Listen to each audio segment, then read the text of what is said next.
This video is to practice using applications when we're trying to write the equations and figure out if it's linear and proportional. This goes with Unit 2. It says Chelsea received a $50 gift card for iTunes. She estimated that each song downloaded will cost her $1. She wrote the following equation to determine the amount of money remaining M after D days. M equals 50 minus D. Now pause the video and see if you can answer these 4 questions that you can see right now, and I'll move the screen down and there are more questions that go along with this. Alright, first off, this is talking about, it says, what does the $50 represent? Well, I just think I said it, the 50. The 50 goes right here. This is the initial amount on the gift card.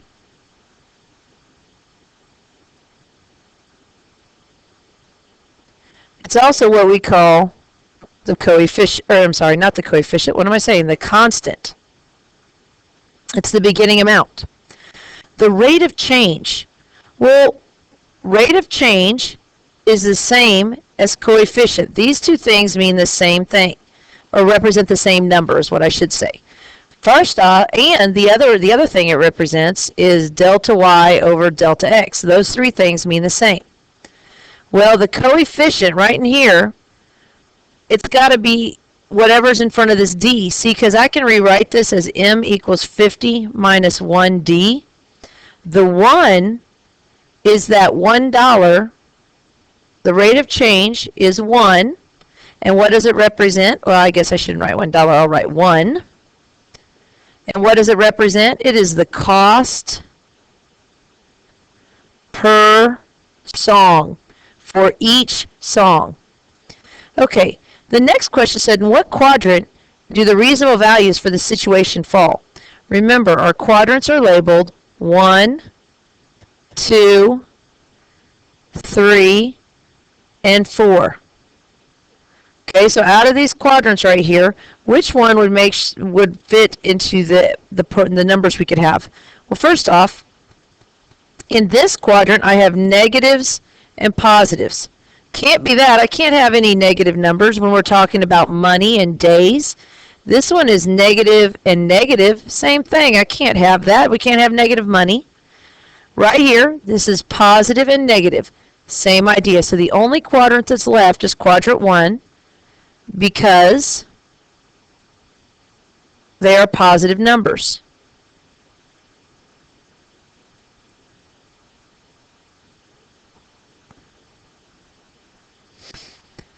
All right, let's see what other questions we have to go in here. Using the same information, what happened here? Well, my screen went crazy. All right, right here it says, is the situation continuous or discrete? Okay, remember, discrete is talking about dots when we graph it. Continuous is a line. Discrete are things when we have to have a certain number, a specific number. Continuous means it's all real numbers, meaning that I can have positives and negatives and decimals and fractions. In this case, it is going to be discrete. The reason why it is discrete, listen carefully, it is discrete because you can only download 1 song, 2 songs, 3 songs. Is the data linear? Does it make a straight line? Well, yes, it does. Why? It's because delta y over delta x is the same. We already said that it was 1. Now, how would you write this in function notation? You use the same thing for the equation, so I'm going to write f of x equals 50 minus x. You could write f of, well, I won't do that. We won't go there. I could, you could write it if you were using m right here, or no, this was d. That's right. Our original thing said 50 minus d. So really what I would do is f of d. Well, not x. What am I doing here? I'm still writing x in here. You would be writing the function of d. Because the function, what letter is in here is whatever letter is in my equation. Now the next one down here, the next thing it wants to know,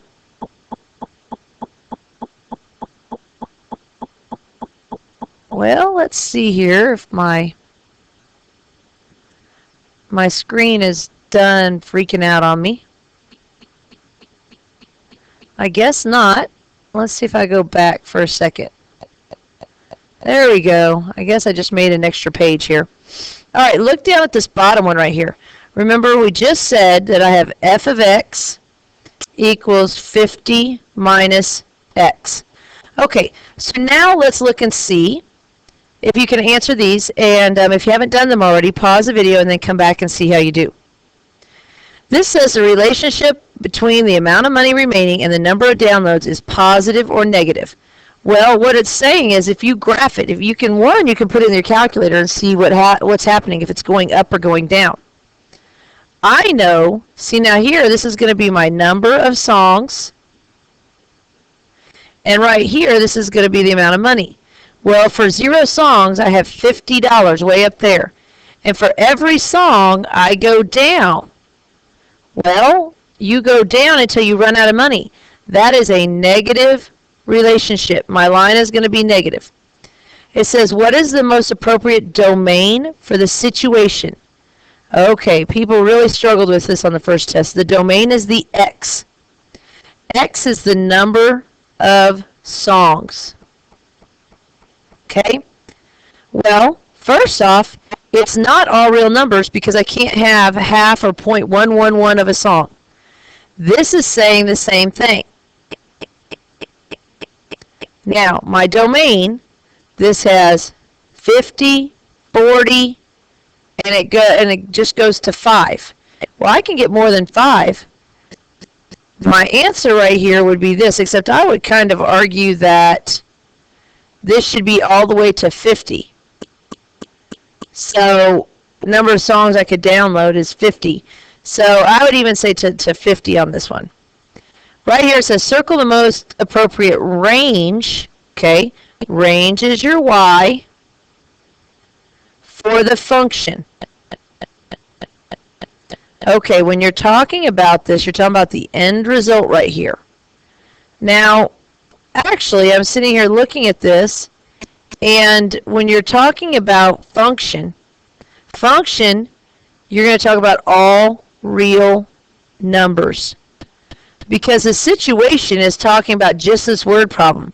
The function is talking about what do we put in the calculator. Well, in there, it could be any of these numbers here. Because it's not just certain decimals, not just certain numbers. It's got to be all the numbers, positive and negative, because that's what's all in the calculator, making a straight line. Because this right here would actually be discrete when it's of the situation. When it's of the function, this is continuous. Okay, let's look at the next one. Right here it says, use the table below to answer the following questions. First off, it says, which of the following tables are linear? Well, you know if they're linear if delta y over delta x is the same. So I'm going to go over here and I'm going to do delta y. The change in y is plus 2, plus 4, plus 4. Delta x, plus 1, plus 2, plus 2. Okay, when I take delta y over delta x, I get 2 over 1, which is 2, 4 over 2, which is 2. They are all the same, so this means that this one is linear, yes. And down here it says, write the equations for each of the linear functions. Leave nonlinear ones blank. Well, I guess we'll come back to that in a minute. Let's go over here and just find the linear ones. So I've got delta y, the change in y right here is minus 9. Then I go back up, it's plus 9. And then what is this? This is plus 15. Delta x, plus 1, plus 3, plus 1.